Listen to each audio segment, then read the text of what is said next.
Blog Talk Radio. Here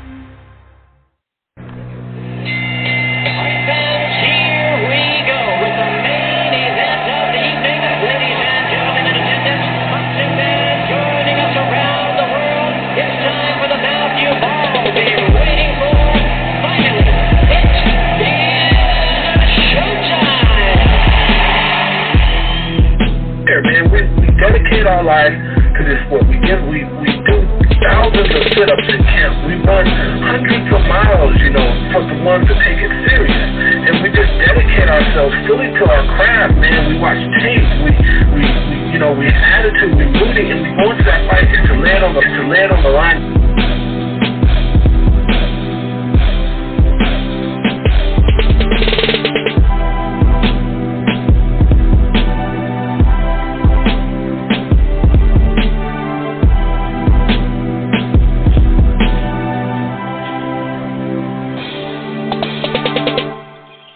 What up, boxing fans? This is the Rope-A-Dope Radio Podcast. I am your host, Chris Carlson. We are live on a Tuesday early evening. Hope everybody's doing okay.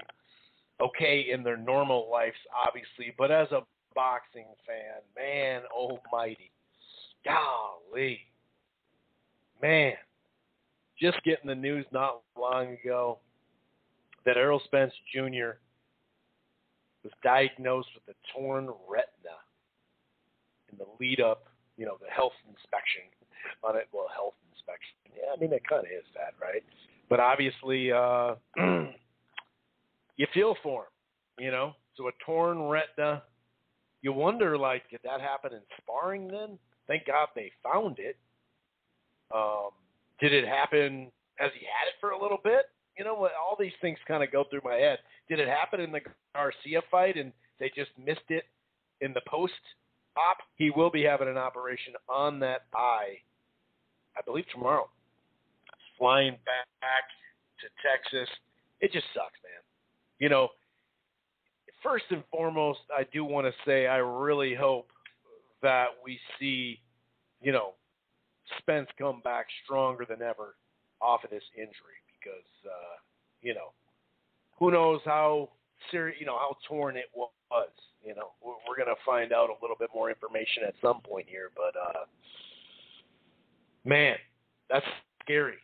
That's scary. I mean, obviously, if this was 25, 30, 40 years ago, it'd be that much more scary, right? We've seen some fighters come back from it after Mares came back from it just offhand.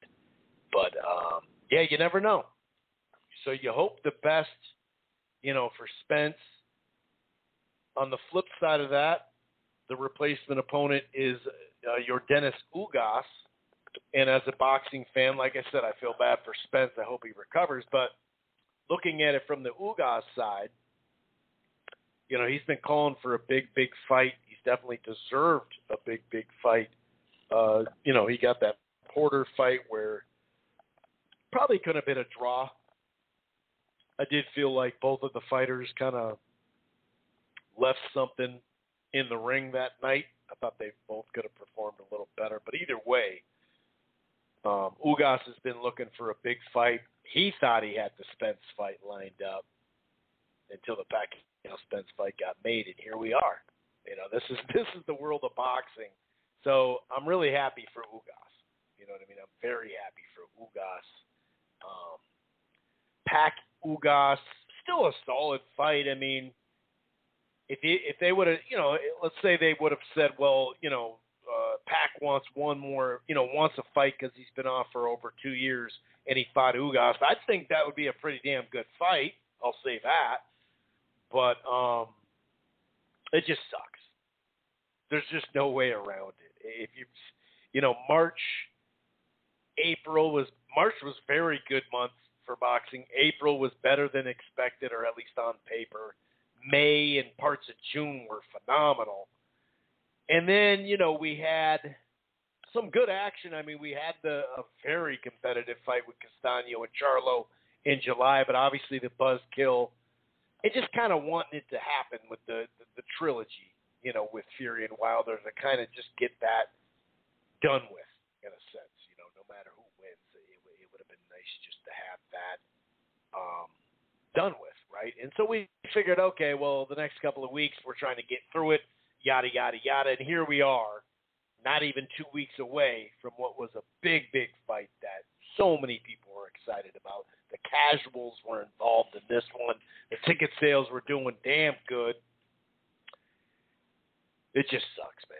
There's just really no way around it. And, it seems like boxing has just come to a halt, these last, month or so. Don't get me wrong. This weekend, Rigondeaux, Casimero, Virgil Ortiz against Kavaliauskas, Franco Maloney, the trilogy, Buatsi. It's Buatsi, right? That's how you say that. He's back in the ring. So it's actually a jam-packed weekend, right? There's no doubt about that. But man, what a buzzkill! And like I said, the momentum we had going, it was popping, man. Like I said, March, April, May into June, it was like, okay, dude, and now we're gonna have a hot summer. And both the two biggest fights on paper, one postponed, one who knows?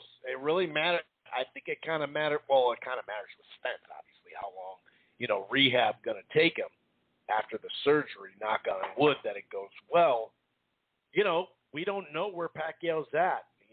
Some are saying this is his last fight. The recent word is this isn't his last fight. A lot of people think he's going to run for president in 2022. I think a lot of people just assume, he's going to win. The dude in charge is a gangster. I'll just put it that way. He don't like gangsters and drug dealers, right? He'll go up and shoot them on spot for just dealing drugs in the Philippines, which I don't mean to laugh, but that's just ridiculous. But he's not going to be too easy his regime is not going to be easy to just overtake. So could we see Spence be able to fight in, say, January? Because for a while there, January and July, August was kind of when, Pacquiao has fought these last few years. I think he fought Matisse. Now I think about it. I think that was actually July. Maybe that was August. I can't remember. So maybe January, February. Maybe not, though. Maybe Pacquiao, will be done. It's tough to say. It's totally up to him, obviously. But yeah, that's a shitty way to start the show. I was literally just talking to someone about the fight and some plans of watching it, yada, yada, yada. Hang up the phone, get a text message, get another one, not really paying attention to it for a second. See on boxing, or no, I think it was on Twitter. Bam. Spence, what? Go to boxing scene, what? Read the text, is like, are you kidding me? And like I said, from a selfish standpoint, I hope Spence is okay, but man, what a buzzkill the end of July and into this, Spence and Pacquiao fight now, man.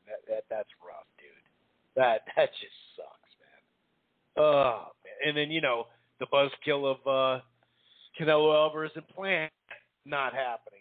And then we find out Canelo's not even going to fight on Mexican Independence Weekend. We got a little update news on that. But, man, that's a rough one, dude. That's a rough one. I was really going to start the show talking about what will probably be the robbery of the year. Unfortunately, it took place right here in my neck of the woods in Minneapolis.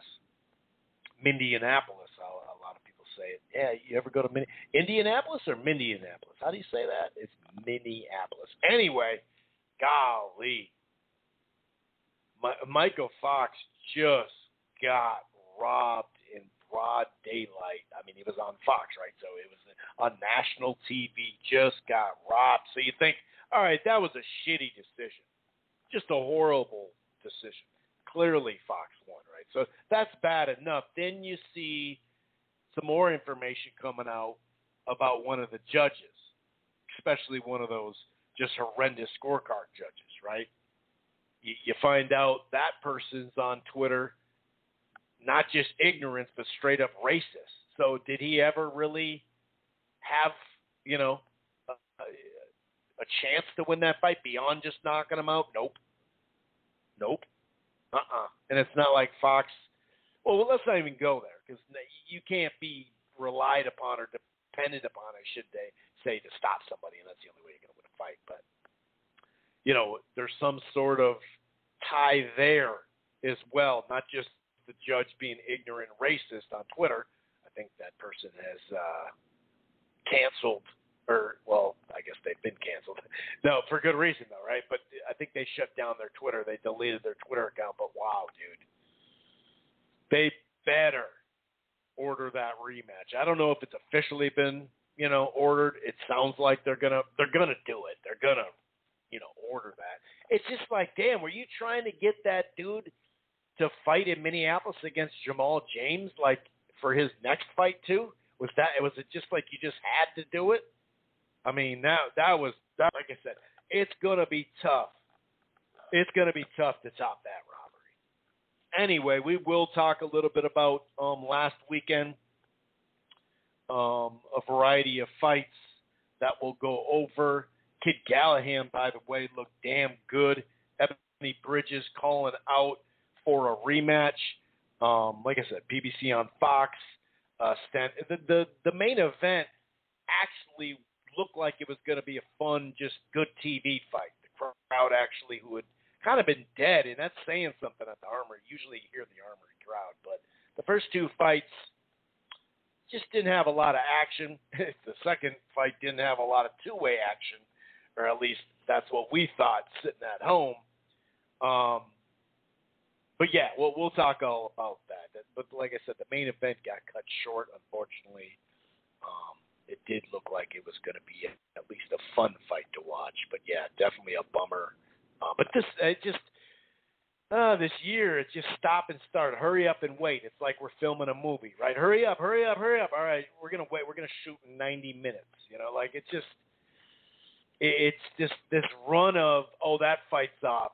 That actually is happening. When are they going to announce that fight? Cancellation, postponement, just, oh man. And this is a prime, one of the many, but a prime reason, whatever, top 5 or whatever, why networks. And at times you got to give ESPN credit, right? Obviously Showtime, a whole bunch of credit.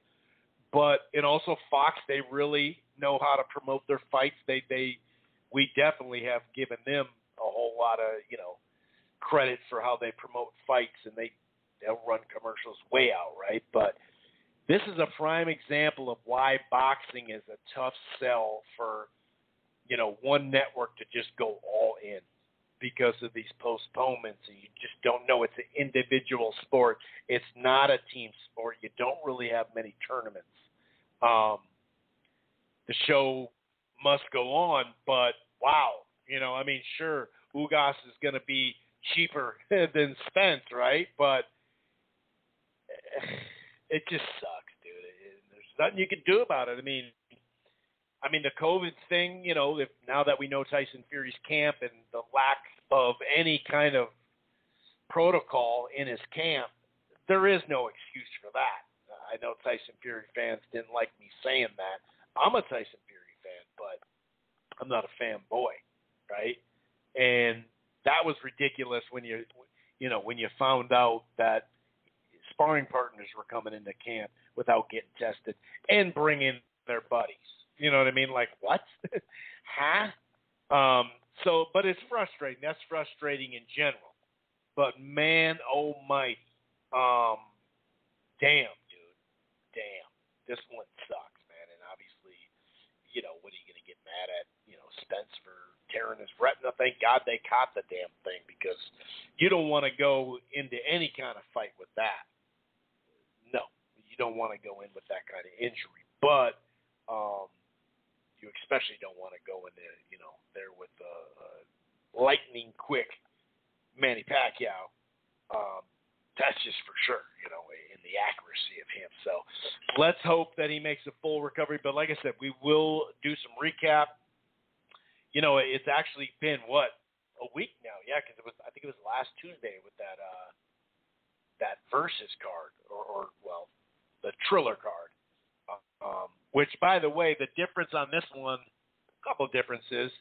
because it was still musical acts. But we'll get into that. It's not like the fights were great by any stretch of the imagination. Algieri looked good. The main event wasn't going to be much, and it wasn't besides a good-ass knockout by Hunter. But the Locks in Dipset on Versus, like I said, I was into it. I said when I did the show before I went out of town on Sunday that I was into this. This one actually does attract me to it, and it's not on pay-per-view because let's be honest, none of those fights deserve to be on any kind of pay-per-view. So, but that was dope. So we're going to talk about that. Then we're going to preview and predict a busy fight weekend. Rigo with Casimero, Virgil Ortiz, who looked, I'm not going to say shaky. I'm not going to say horrible. I see a lot of people were ripping him, from his last fight. And he didn't look his self. He didn't look at his top-notch self, I guess you could say. He did look a little, like I said, I'm not going to say shaky, but he didn't look his best. So I want to see what he looks like this time around against Kavaliauskas, the Mean Machine, who gave a pretty decent fight to, Bud Crawford, Terrence Crawford. Did knock him down, even though it didn't count, but he knocked him down. So I want to see how he performs on this one. So we're going to break this stuff down. Like I mentioned, Franco and Maloney, too, the trilogy on ESPN. So there is a fair amount of items to get to when it comes to this. Obviously, we'll talk a little current fight news as well. Won't be a 3-hour show today. Like I said, I was gonna do a show yesterday, but life got in the way, so I'm just kind of trying to fit this in. Anyway, if this is your first time listening to the Rope-A-Dope Radio Podcast, welcome. It streams live right here on blogtalkradio.com/Rope-A-Dope Radio. You don't have to go to Blog Talk and Rope-A-Dope if you don't want to and download the show there or listen to the browser. You can find the platform on Apple Podcast, iHeartRadio, Player FM, TuneIn, a whole lot of different places. We're also part of the Grueling Truth Sports Podcast Network, which can be found in a lot of places as well. While you're at it, why don't you head on over to thegruelingtruth.com. And one more thing, if you're thinking about cutting the cord or, you have and you're not quite happy, I got something for you. It's called AT&T TV. That name, like it did about, a year and a half ago, is going to change again. It's going to be Direct TV Stream. By the way, I think that's the name. Anyway, AT&T TV plans start as low as $69.99 a month. Simple pricing, no hidden fees, no annual contract. You can stream it anywhere on any device. The cloud DVR is available. And if you sign up for the Choice package or above, you get a free year of HBO Max. That's AT&T TV. Like I said, soon to be. I think it's literally at the end of this month. I haven't got the exact date yet, but a Direct TV stream. So yeah, but I kind of already, went with it sucks. Shit happens. Like I said, this is something in boxing. If a player's out in other sports, it can maybe hurt the rating minorly, but not majorly. You know what I mean? Unless it's like two very famous quarterbacks that are very popular and one of them doesn't play in the game. Sure, that would affect the rating, but either way, the NFL is so strong. In the end, it doesn't matter. And it still happens. You still have a season, blah, blah, blah, blah, right? You're still going to have the Super Bowl. And I don't know if this thing is going to ever be made again. And I'm talking, of course, of the Spence Pacquiao fight, but, man, that's just a bad news, man, in this summer, July on. Man. And both of them were like 2 weeks out. The Fury, now I think about it, yeah. The Fury and Wilder were like two weeks out, and now this one's less than 2 weeks out. I say, man almighty. And, I haven't heard anything about you can turn in your tickets or anything like that. And I wonder what they're going to do here, because what I do know is, of course, Manny, no matter who he fights, is going to sell, especially at the MGM and in Vegas and the T-Mobile. But And same with Spence in Dallas, right? But those tickets were fucking spendy. So if they don't offer a rebate in there somewhere, wow, that would suck. That would really suck. I'm assuming they will. Maybe we'll get some more information before I'm out of here, but it would suck to pay those kind of prices to see, not the fight you wanted to see. Like I said, Ugas has a 10-day, 12-day replacement. It's a solid replacement. Ugas is a solid guy. Really happy for Ugas for getting this opportunity. He's been calling for a big fight ever since he got that winning streak going, and some people thought he, fought well enough to beat Porter. Beat Porter then. I would have been okay with a draw, to be honest with you, on that one. But, man almighty, dude. That just sucks, man. That just sucks. But anyway, the show must go on. And, the main event for PBC on Fox, I was kind of looking forward to that fight as just another fight. Like, hey, it's not, when I say looking forward, I don't mean like, of course we knew Collazo didn't have much in the tank, but I actually thought he had like the second round, for instance. That was a fun round. Collazo would kind of mix in the busy work and then, mix in a few decent lands within that busy work. He's normally game, you know what I mean? But Stanonius, he actually had some heavy-ass body work from the jump. He was working the head and body with hooks. But, even the third round was at least competitive, like I mentioned. But hooks with both hands by Stanonius. He started adding the uppercut to his offensive display that was going on. And then the fourth round comes around, and there's a clash of heads. And, a lot of people thought Collazo was just like, I'm going to get out of here with a paycheck and just leave. You know what I mean? And I'm not this hurt. But it's tough to say, man. That guy's been in a lot of wars. So that I'm not going to sit here and call him out and say, he could have finished, I don't really know how he's feeling. I don't know how hard. He did hit his head very hard. That head clash was really hard. So when you look at the cut, yeah, we've seen worse, right? And people have fought with it and whatnot. But I think if you look at more of the actual head clash and what that did to him, maybe it did affect him to that point, Maybe not, though. I can't sit there and bullshit you either because, when there was contact, it was kind of a delayed, almost like, and I'm not saying he flopped, okay, but it was kind of like, I can understand why people thought he kind of flopped. It's one thing to go on the ground and whatnot because you got 5 minutes, but that one's in between. It's a tough one to call because I can understand, especially looking at the replay, he did, the contact happened, the heads clashed, accidental headbutt. If anything, it was Collazo kind of leading into it. But it happens all the time, right? Not every fight, but a lot of fights, accidental headbutts or straight up head clashes that someone's leading on the way inside with their head, whatever. But like I said, it was kind of a delayed reaction.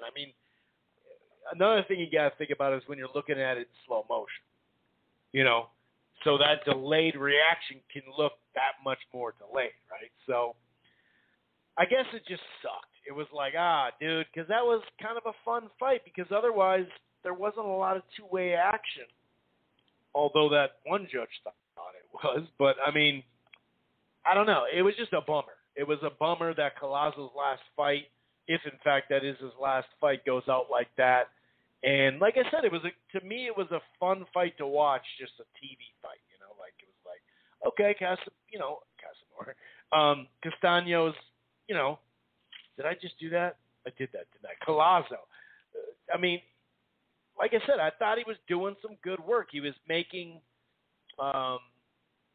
large enough portions of the round competitive that it was interesting, and I still thought there'd be something there to watch, but, that obviously didn't happen. So, you know how I said earlier with Jamal James, were they trying to get Maestre? Were they trying to get Maestre a interim trinket type WBA special title to then fight Stanonius next, or was it Jamal James after that?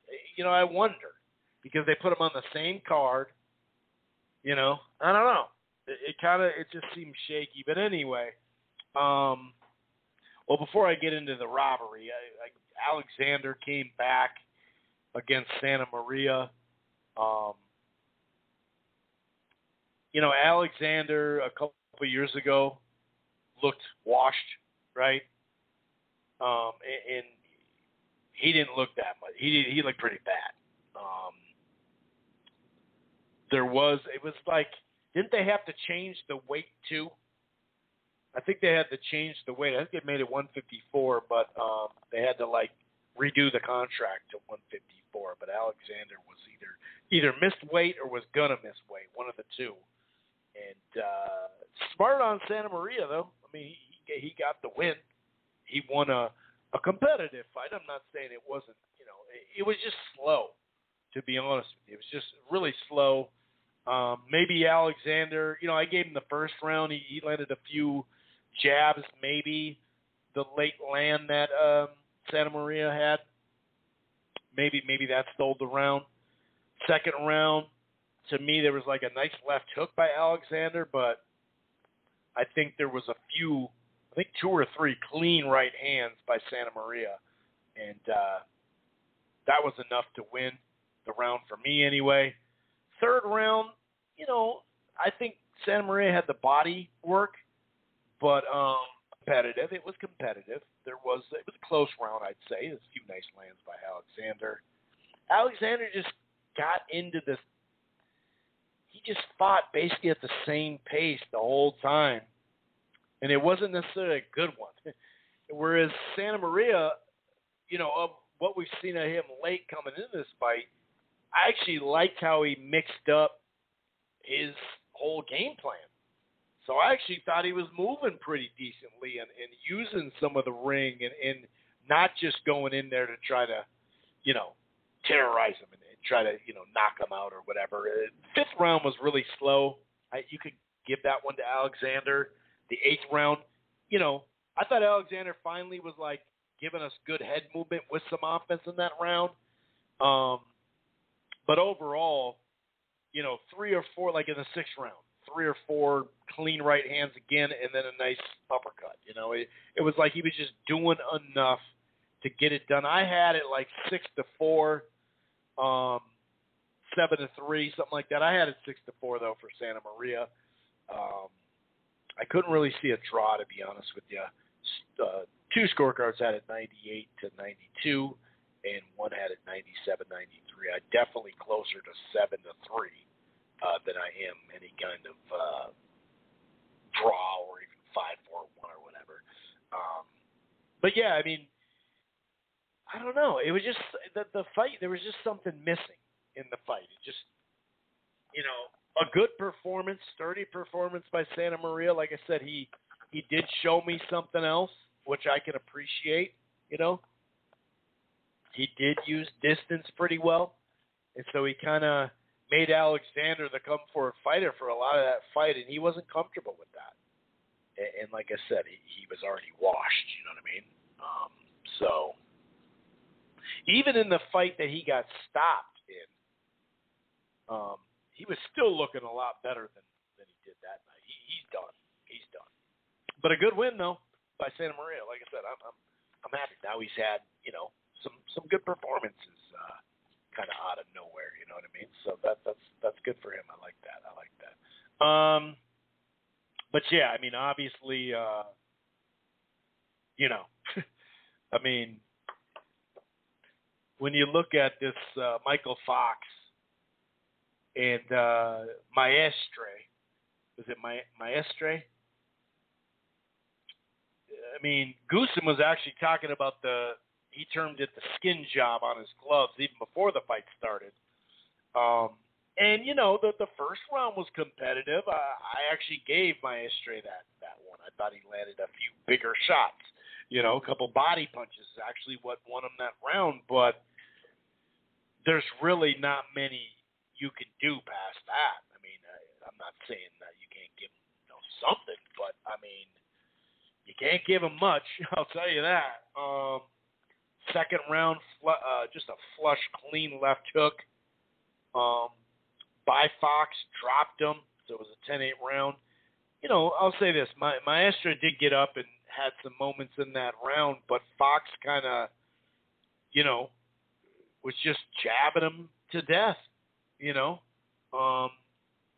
had Maestro trying to pressure, but it was kind of like stale pressure. Just there wasn't much to it, and he wasn't able to really get off that much. And it was just kind of stick and move, little body work here and there, just a sharp jab, and he would counter with his left hand or right hand. He'd counter as well, and he basically just handled the fight. It was pretty easy to score. Now the 6th round and the 7th round, Maestre, now you can, I thought the body work in the 6th was good enough to give him that round. It was a very tight 7th round. Could you give him that? Maybe. But then it seemed like Fox just got back on his jab, going, solid-ass jab. He was more active throughout the fight, in spots anyway, overall. And then, he throwing an uppercut here and there. You know what I mean? He just prevented Maestre from getting inside. So there might be some back and forth here and there within rounds, but it was just he just couldn't get inside, and it was a really, really good performance, especially on a late replacement. I know he was training and all that, and he's generally a gym rat. So when this fight was announced as a replacement, I was happy. I was like, oh, that's gonna be a good fight. I didn't think Fox would do what he did, but he did. I mean, it was an easy fight. Like I said, easy fight to score. I mean, you can even give Maestre 4 rounds. Go ahead, give it to him. It's still 8-4. Give him 5 rounds if you want. I don't give a shit. Whatever. It's still 7-5. I mean, this one is just, to me, very easy, and most people. Scorecards 113, 114, 115, 112, 8-4. So you had 8 rounds there, and then obviously the 117, 110, that's 10-2. I mean, I'm not going to sit here and say it was a shutout like some people, when there's a robbery, they always make it even seem worse as far as the scorecards. But it's really hard to make this one seem worse because it was that bad. Like I said, I mean, I'd be willing to bet someone on this one that it's not going to, you're not going to top it for robbery of the year. I don't know how much money I'd put down because this is boxing after all, right? I don't want to get stupid here, but I mean, what the hell? This was just bad. This was just bad, right? And it's bad regardless, right? It's bad if it's on an app. It's bad if it's on ESPN Plus or Showtime or ESPN. But when and I'm not saying it's some kind of huge, show on Fox this time around.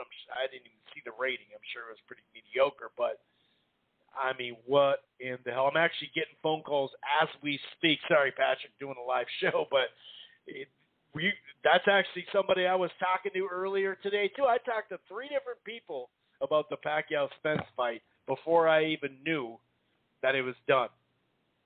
Getting plans together on where we're going to watch it, blah, blah, blah. But anyway, yeah, Fox got robbed, right? Really bad. So it did seem like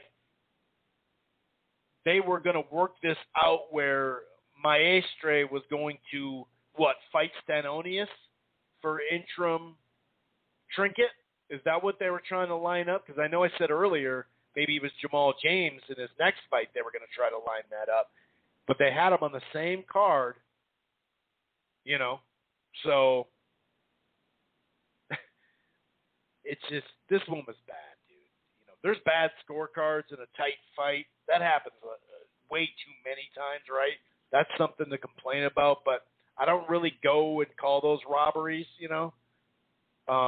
like the scorecard not even long ago, right, with Castano and Charlo, right? I could totally understand why people thought Castano won. I thought it was a very competitive fight, but, I could definitely see. If I had to pick a winner, Castano's the winner, but, it wasn't a robbery. It was just a badass scorecard, right? Just shitty scorecard. But this stuff, 10-2? I'm not sure you can go 10-2 on the other side, right? But 10-2? Holy shit. And 8-4, this was easy. There's no way this is 10-2. But to make matters worse, so you had people tied. The WBA special was bad enough, right?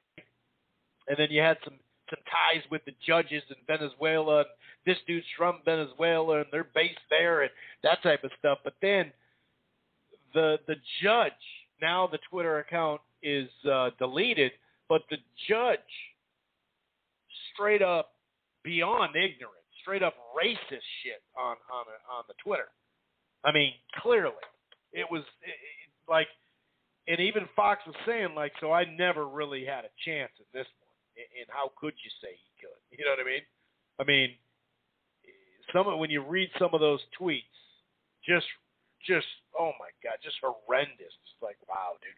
It's no surprise on Twitter or in our country that people think this way with the ignorance and racist stuff. But yeah, man, that was bad. Here's a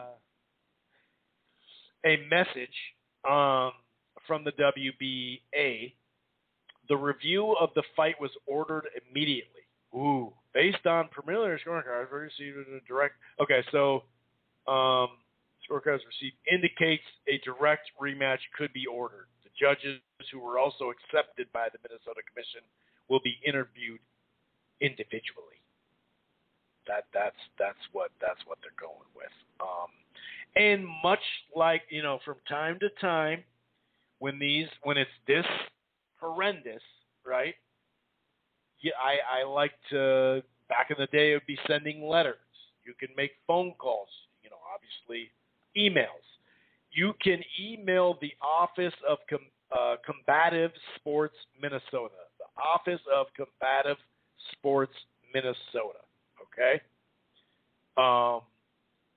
And you can, just Google that, basically. And you can send in your message, your email and whatnot, or fill out a complaint form or whatever. You know what I mean? Does this 100% fix it? No. What was it? Gloria Martinez was her name. And that's not to just let her off the hook because she's a racist. Or let the other ones off the hook, I should say, because she's a racist. But you can fill out this form, okay? The Minnesota Department of Labor and Industry Office of Combative Sports grievance form. You put your address, your complaint, yada, yada, yada. So, if you want to, whether it's a petition, whether it's this type of stuff, this is important. Does it fix it? Apparently not, right? Because this is not anything new, sending this stuff out. But at least you can say you did something, right? And enough people do it, who knows? The thing is, it just doesn't hurt. You know what I mean? But that was ridiculous, and I really hope that Fox gets this rematch. Just to kind of save face. And when I say save face, I'm using that term real lightly because there's no saving face with this one. But just based off of that, I would be shocked if there's not a rematch. That said, it's boxing, so I guess nothing shocks me. But overall, some of these, let's see how they turn out type fights that we've got in the last few weeks. This card just didn't really turn out, you know what I mean? Besides the robbery and stuff like that, you're like, wow, it was a boring card, but then wow, that got worse, But I really thought, I thought Fox really looked good though. I thought he looked really good. That's all I got to say. Thought he looked really good. Anyway, what else we got here? We got some stuff from DAZN. Oh, Fabio Wardley and Nick Webb. Actually, Webb had early success. He had these looping shots, whether it's like a right or a left hand looping shot or an uppercut. But Wardley, even early on in the fight, he did manage to flip some of that momentum, and he started working the body with hooks.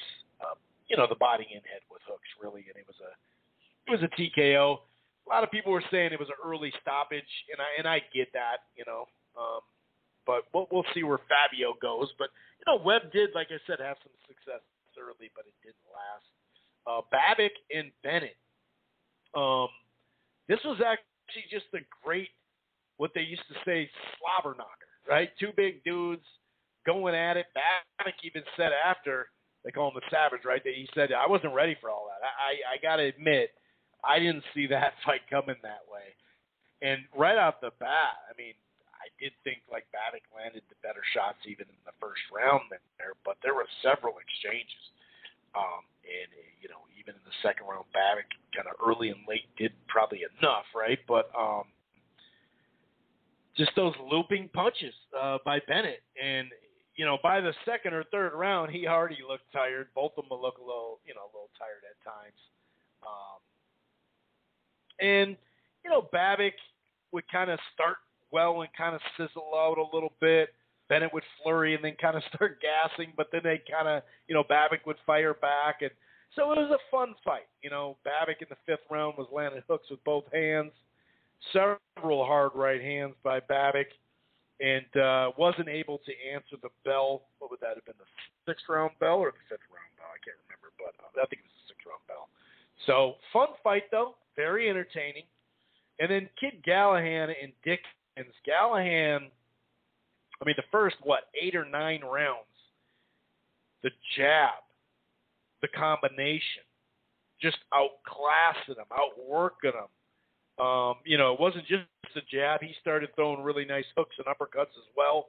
I'd say through the first 8 or 9, I'm looking at my scorecard, I had it 7-2, something like that.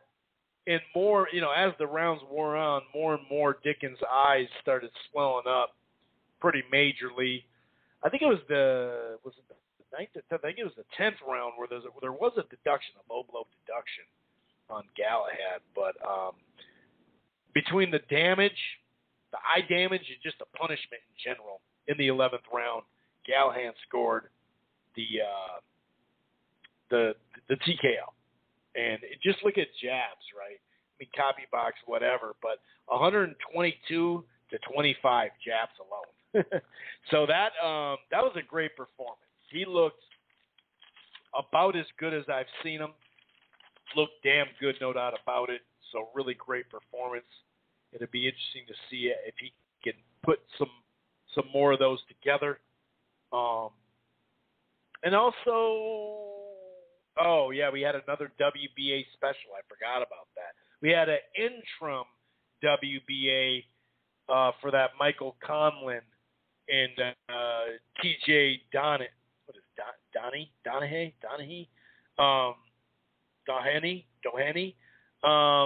And that was just a clear, real basic, you know what I mean? He boxed on the outside behind his jab for quite some time, did Conley. It was a clean performance, I thought. I thought he looked really good. He did, at times, he definitely scored knockdowns and stuff like that. In the middle rounds, TJ started kind of getting into the fight and whatnot, but overall, it was. I actually didn't score it because I was kind of busy during it and just kind of watching it. Otherwise, I'd give you the scorecard. But pretty basic, interim WBA. And that was featherweight, too. For some reason, I thought Conlon had gone to 122 and stayed there, but I was wrong. That was at 126. And we started hearing, this should be the real title. Because Leo Santa Cruz, it did sound like he was This was on ESPN Plus, by the way. Because, he hasn't been there in a while, and so it's like, are you going to go to featherweight or not again? Or because it did sound like Leo was going to go back to it, but,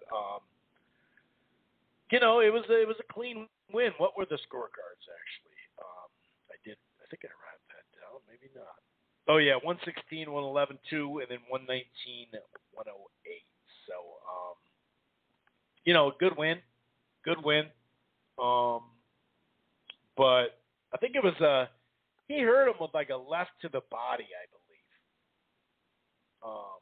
And he did try to like finish him, but thought he, was pretty game there for a while, and made it. I don't know. Can you really call that all that competitive? I did think, considering some of the damage he was taking, he definitely made it. Maybe the momentum. He didn't ever take the momentum all the way over per se, but they were kind of. I don't know. I mean, now that I remember, Conlon did have a bloody nose, so he did. It was a decent fight. I thought it was a decent fight. I didn't. Like I said, I didn't. I didn't score it because it was one of those fights where I'm kind of talking to somebody, doing something, but still watching it, So, but a good win, like I said, in general. So I'm sure we'll see more of him. But overall, not really going to go too deep into that Tuesday card from last Tuesday. But as I mentioned last week and even a little bit earlier in the show, I like the setting of it. Like, first of all, it was free. There was no exhibitions, right? But it was free. You didn't have to pay, to watch it. Because Triller bought Fight TV, so you could just watch it, for free on that. But the versus thing, the mixture of verses, which a lot of times is a little bit more old school hip hop. They've done one somewhat new school, but not even like new. You know what I mean? Not in the 10s anyway, and of course not in the 20s. But the Locks and Dipset was the verses. That was the main event, and it was a different take. I won't go too long on this, but it was a different take on it because before a lot of them were like a battle, right? You go back and forth with it was set up 20 tracks against 20 tracks. We've seen some go over that. Whether it's producers, whether it's old school R&B groups, whether it's, Ghostface Killer and Raekwon, which was actually my favorite one before this. That was the most back and forth fun one. I do like how a lot of these they've told stories during this thing about the song or that type of thing. This one, a little different vibe. You had a live crowd, and it was on a New York tip, right? It was Kiss. Single-handedly. Don't get me wrong. I did enjoy the Locks back in the day. Styles P is a damn good rapper. I still remember that KG basketball commercial, for those who are old school and remember that one. But Jadakiss shut it down. And you can actually go watch that battle, the versus, right on Fight TV for free still, by the way. But that was fun. That was fun. Now, like I said, if they put that on pay-per-view and it was those fights, I'm not signing up for that. But, and I think they still do it live on Instagram too, the versus thing. But Jadakiss shut it down, and from the start, he was just going New York City on it. You know what I mean? He was. The way he was saying, why are these guys rapping over their song or their lyrics? Like, you can hear, the track. You can hear the audio of the track, in the lyrics, and they're rapping over, and it sounds kind of shitty, right? Because it was a live performance with a crowd, which made it that much more intense. But Jadakiss was just giving him shit. Like, I thought we were in the Mecca. This is New York City, right? What do they keep talking up? They want to talk. We want to rap. They keep talking and rapping over their their own voice. That shit was funny. But anyway, like I said, I like the vibe of the versus thing. I'm obviously biased, because I'm an old school hip hop, hip hop fan. So that on paper, I was anticipating that anyway. But I can't sit there and say if they would have charged pay-per-view for those type of fights, I wouldn't have contributed. You know what I mean? But that shit was fun. That just had that throwback. And now the versus, this, whoever wants to do a versus where they're actually battling, like live concert stuff, Jadakiss just set the bar. And he really showed the young dudes how to do it, not to mention Dipset. You can see Dipset was there just for a celebration. Like, this is fun, man. This is going to be great. Do we get to talk about what we were thinking when we wrote this song? Nope, Jadakiss wouldn't have it. That shit was funny. Anyway, I already kind of went over the unfortunate Errol Spence torn retina thing. It'll be really interesting to see how long that'll take him to get back. Definitely, thoughts go out to him. I really hope, we really need him as a, in the prime, guy that with a name and a fun fighting style, to say the least. But in the same breath, the way boxing goes, like, I'm happy for Ugas, dude. He's been wanting a big fight for a long time. Fair amount of people thought he did enough to beat Porter, back in, 2019? So I'm happy for Ugas on that. But yeah, just a bummer, dude. It's just like, I'm not going to go on what I said at the start of the show. I'm not going to keep bringing that up. But yeah, the last couple of weeks have been rough, and obviously, seeing that Canelo plant, fall out for Mexican Independence Day, and then now Canelo's not even going to fight on that weekend. I mean, the third year in a row, and I know last year there was some, contract issues with Golden Boy, so I don't really blame him for that. But the last three Mexican Independence weekends, he hasn't fought on them. It's just, that just sucks, man. But there is, I don't even know if I want to say this, but they're back in talks. They're back in talks for November, it seems. So we'll see. We'll see. I'm not going to get too excited about that one. But I'm going to go ahead and bring in a great boxing mind, John, and we're going to go over some of the weekend debauchery. But also, I'm looking forward to this. I'm trying to keep it positive, right, with the Spence news. But Rigondeaux and Casimero, even Virgil Ortiz against Kavaliauskas, the Mean Machine. I'm looking forward to that. So it's a jam-packed weekend, no doubt about it. Let's go ahead and bring in John into the fold. Let me unmute him here. What's going on, John? How you doing, man? Hey, Chris, good to be here, especially on a night that we've got a lot to unpack, and there's plenty of things to vent about. So in that sense, like you said, staying positive, it's a good night to be talking about boxing. But as you already were touching on some of it, there's certainly a lot of negatives going on that can't really be ignored, that are definitely worthy of some breakdown. Yeah, it really is. And I actually led, just to get it out of the way, with the Pacquiao, or the Spence news, really. And it is what it is. We can talk, you can give your thoughts on that or whatever, and Pacquiao, Ugas or whatever. But obviously, I really wanted to lead with what happened here in my city. Unfortunately, that the 10-2 scorecard, and then when you see the judge in the Twitter account, and I mean, what were your thoughts when this whole thing went down? Watching Fox box beautifully. Here's a guy that kept himself in shape as a late replacement. I know he was getting paid, but he's a guy that we all know as a gym rat. And it was nice to see him go out there and look really good and do some really good stuff and counter and jab and have the movement. And what looked to most of us anyway as a clean win. What'd you think of this whole debacle after, though? And it just kept unraveling like it does in boxing, unfortunately. Well, first, since you mentioned the fight itself, we'll touch on that first. You know, I agree with what people have said. It's very rare, and even now, a few days after the fight, it's still held.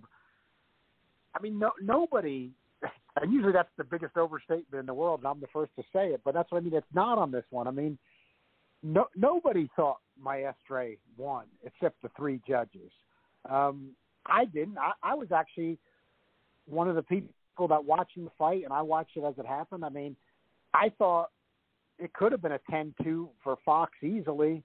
I thought what was really notable about the fight as well was that, to me, in the second fight, it even looked like Maestre had given up. He looked discouraged. I mean, Fox is not a puncher, but he scored a big, clean knockdown, which, yeah, it's one round. And even these judges, rightfully so, of course, gave him the 10-8, about the only thing they got right. But, you know, in the course of a fight, that does show that it's kind of even something that you look as you're judging a fight, that it shows like, well, Fox is not normally a puncher, but he dropped him. You know, it kind of almost is a reminder that even though he's a boxer and normally has a low KO percentage, that in this fight he's landing some good shots along with that good boxing. You know, of course, he's not getting hit clean. He's not taking any shots. And looked to me in the second half of the fight like Maestre had really pretty much given up. And I'm a guy, I'll be the first to say it because I think there's a lot of good reasons for it. I've said it before. I'm a person who favors aggression, effective aggression, which is one of the scoring criteria, because I feel like, you know, if we're going to have entertaining pro boxing, you have to have a slant to the guy trying to make the fight. And, you know, Maestre was moving forward, and I'm always somebody that's really open to that. In other words, I'm if you want to call it benefit of the doubt, I'm somebody that's always given the benefit of the doubt for those reasons to the effective aggressor. And, you know, with my inclination like that, I didn't think the guy was winning any rounds. You know, he was reduced to, like you said, came out kind of strong, but then he got dropped, and then he was totally reduced to one punch at a time, and he wasn't even landing that, and then he wasn't doing much as the fight went on.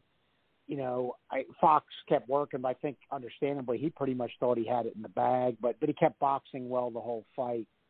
And I thought it was clear. You know, the broadcasters thought it was clear. Marcos Villegas, doing the scoring for Fox, thought it was clear. I thought it was clear. I mean, this was not the one, like you and I have talked a lot, and you and I agree on these things.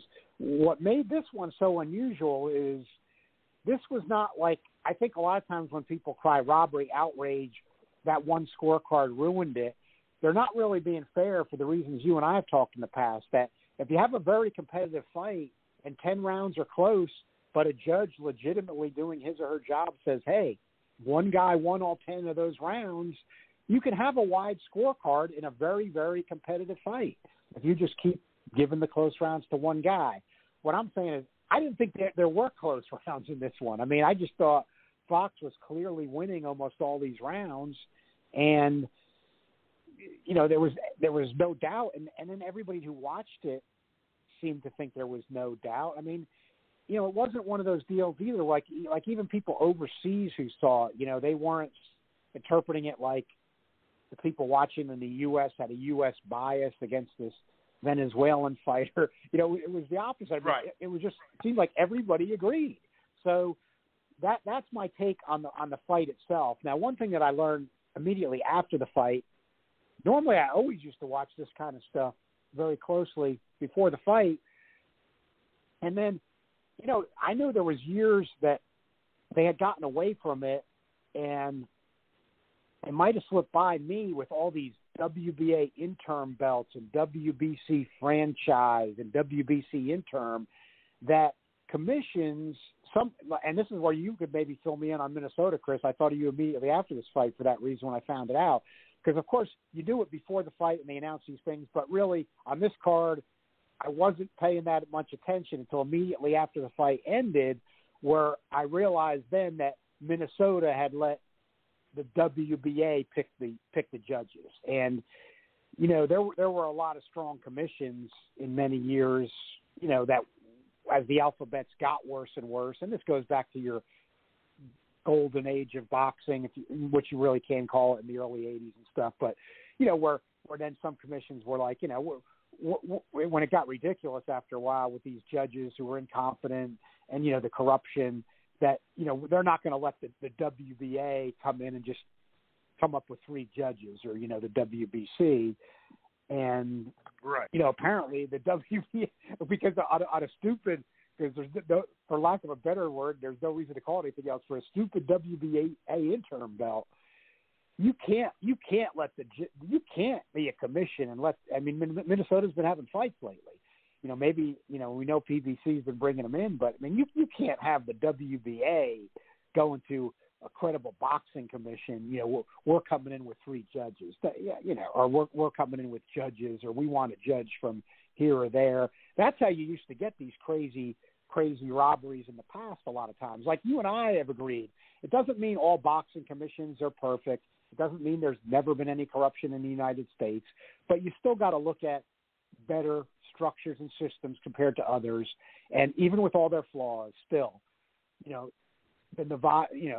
Nevada State Commission is going to be better than the Alphabets. I don't care what anybody says. Yeah. With all the fights in Vegas, it just is. I don't care. So, like you and I have both said, when people start saying this stuff, oh, well, this fight's in Vegas or this fight's in Texas, I never pay any mind to that for those kind of reasons because, there's nothing worse than the WBC coming up with 3 judges or the WBA coming up with 3 judges. We've seen that. Yeah, they're bad enough. We don't need them picking the fucking judges. Yeah, exactly. So what I wanted to get into with you with the breakdown is, so we talked about the fight itself, now getting into a little bit of the WBA thing, because I think what you and I have said is correct, and you even have to apply it to this situation, and this is now what some people kind of aren't doing. Like, and this is part of the lawyer coming out in me, but this is a lot of times the good part of being a lawyer. There's bad parts and there's good parts. Is, you start thinking about there's got to be some evidence and there's got to be some logic, and what I'm getting to is, even like Lou DiBella had a mysterious tweet, I know what this corruption is. And I'm not saying this thing's not bad, but like, still everybody's pointing at these connections and we know they're there, but nobody's really intelligently explaining, what the end game of this conspiracy was and what it was about. We've got theories thrown around, but then they get into more of the reaching ones. So I'm trying to dial this back down to earth and evidence and say, let's go throughout boxing history, even over the last little over 30 years, things we know have happened. Okay. We know the morning after Buster Douglas and Mike Tyson, Jose Suleiman tried to get up on a dais with Don King and say Tyson really won by knockout. Okay. That there's just no more absurd instance we can think of than that one, because that is as absurd as it gets. So we know they'll do something like that. And then they got shouted down. In other words, they were trying to give, because King didn't have a rematch clause, so they were trying to give they were trying to make Tyson still be the champion, which was absurd after he got knocked out. And they got shouted down. Then you had regular media covering boxing. You still had more independent type-minded boxing media, guys that could make money on it, and maybe their publication wasn't tied in with any entity, that type of thing. And then they got shouted down and they backed off. That's not happening enough anymore, in other words. So they got, but that's one of your most, and remember the scorecards were ridiculously, had Tyson in the fight before he got knocked out in that fight too. So, when Douglas had been winning all the rounds, even though he got dropped, he'd been winning all the rounds, and round right after he got dropped, he came out and he was all over Tyson, battering him. Of course, one of the greatest performances of all time. So that, you've got that.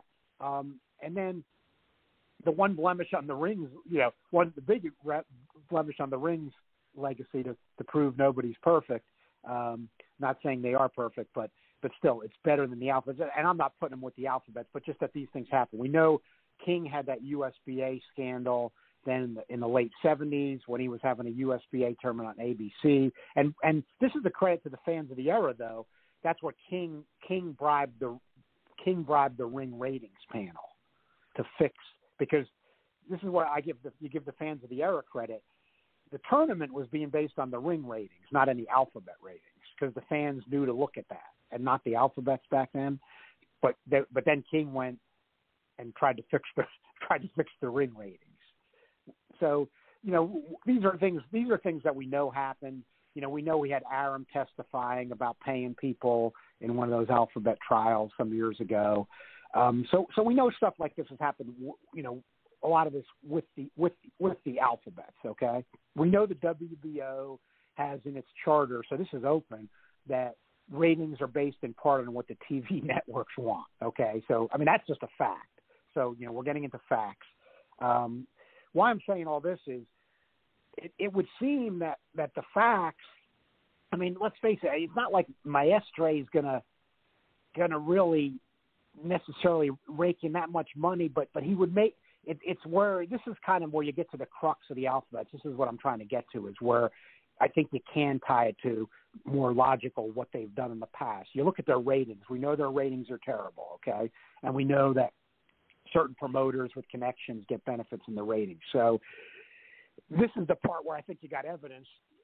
This would seem to be, the WBA, favoring Maestre, just like they do fighters in ratings and things like that, where they're trying to get in bed with certain people. I don't know if this is what we don't know. Some people are assuming they were, but I don't know about that. Even though it was on a Fox, let's face it, this was not a great card. Was PBC trying to push Maestre, even though he was on Fox? Heck, Johnny Rice was on Fox right before that. So that's another issue that we can talk about later on. But I think PBC's made a big mistake there, but they're obviously lowering the bar to the floor and what they're putting on Fox this year. You can't deny it. It's just what it is. So yeah. I don't think just because Maestre is on Fox or PBC, everybody assumed that this was some sort of PBC conspiracy with this guy. It might have been PBC. Obviously there's just no disputing PBC started wanting to throw WBC and WBA belts in their telecasts after ignoring it for about a year, which was totally to their credit. So we know, that's probably why they probably, with what they've been doing, wanted a WBA belt on the show. And then, the WBA was pushing this guy with connections with their people like they do with the ratings. I just think it's a good thing to compare it to that. So, and because, I can go back 30 years for myself. When the WBA or the WBC was controlling the judges, you can go back over decades. That's when you would get the worst. That's when you would get the worst, where you would know it's coming for a certain guy.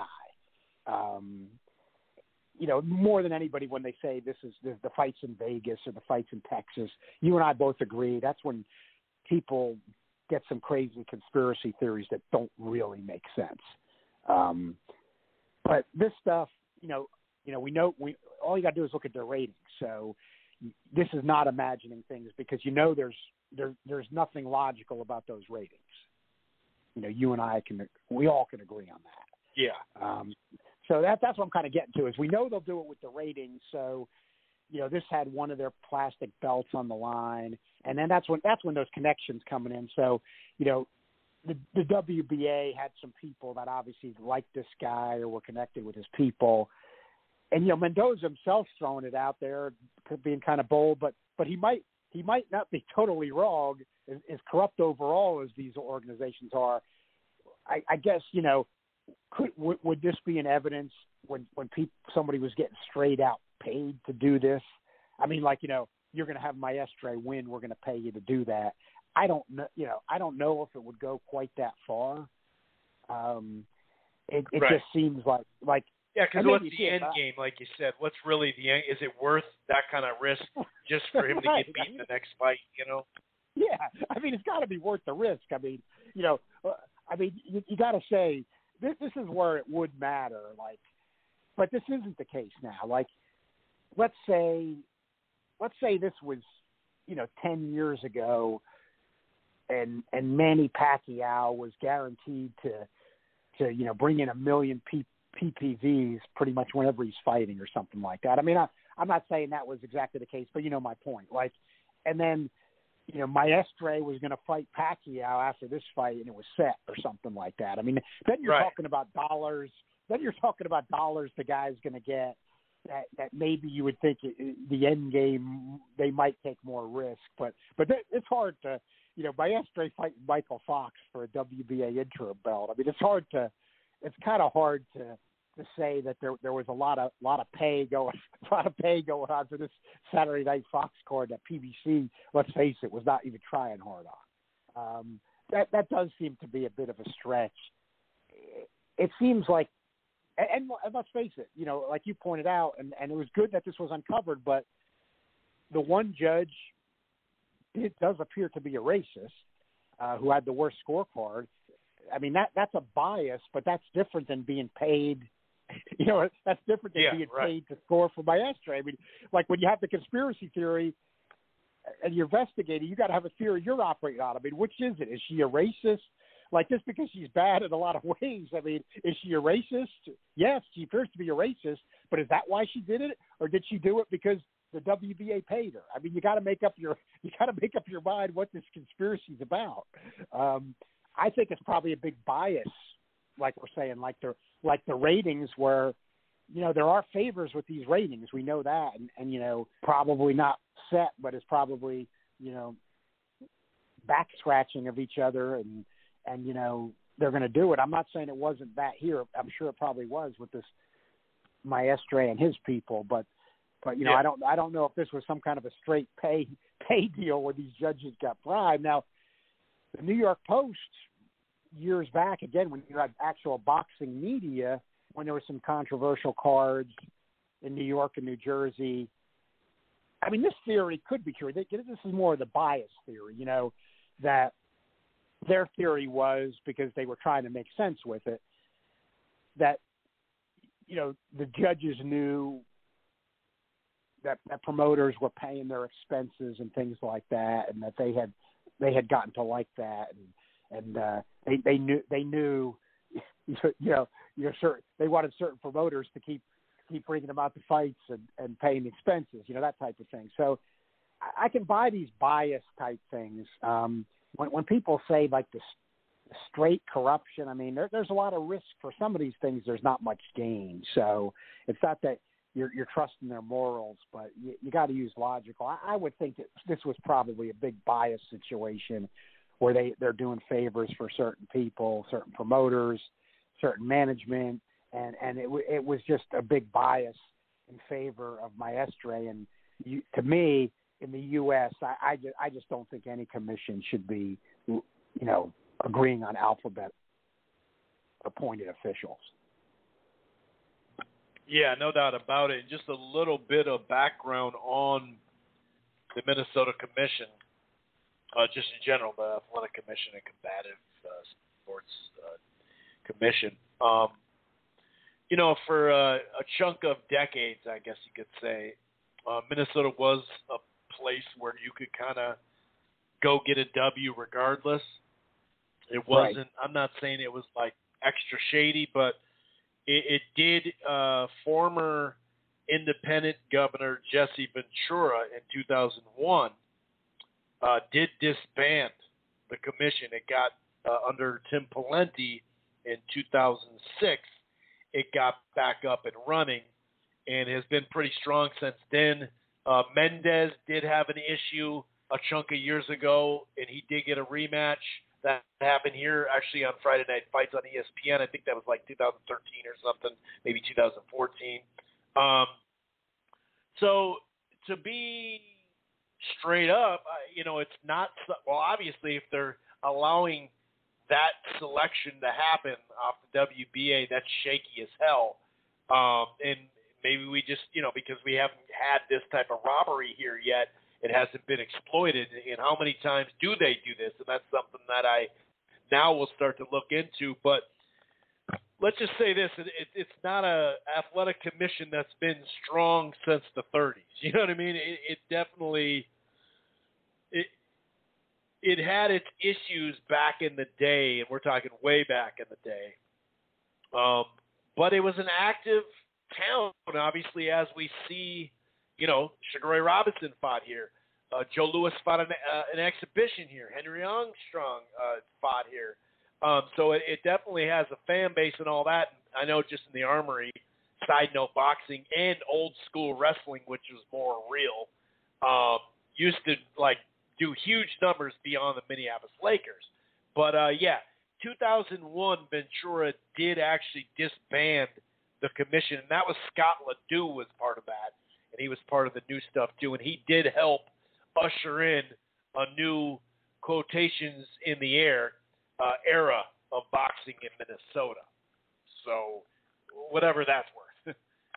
No, it's good. It's real good information. I was looking forward to talking to you about it because you being from Minnesota and being based there, and this is where this all took place, and it is a key issue in this particular fight because that's something that, I can go back 35 years. That was always a red flag for me was, and a lot of U.S. commissions, had pushed back against that, and that made me comfortable, which was, we're not going to just have the alphabets come in and, appoint these judges from all over the place that nobody's familiar with, and the backgrounds are shaky, and frankly, it is more suspicious, even though sometimes people don't like them, we're going to have, experienced judges here that are going to, make the call. I mean, I feel, hey, you could say American bias, but I still feel better. Look, this was a fight that everybody, and I thought that's what was so bizarre about it.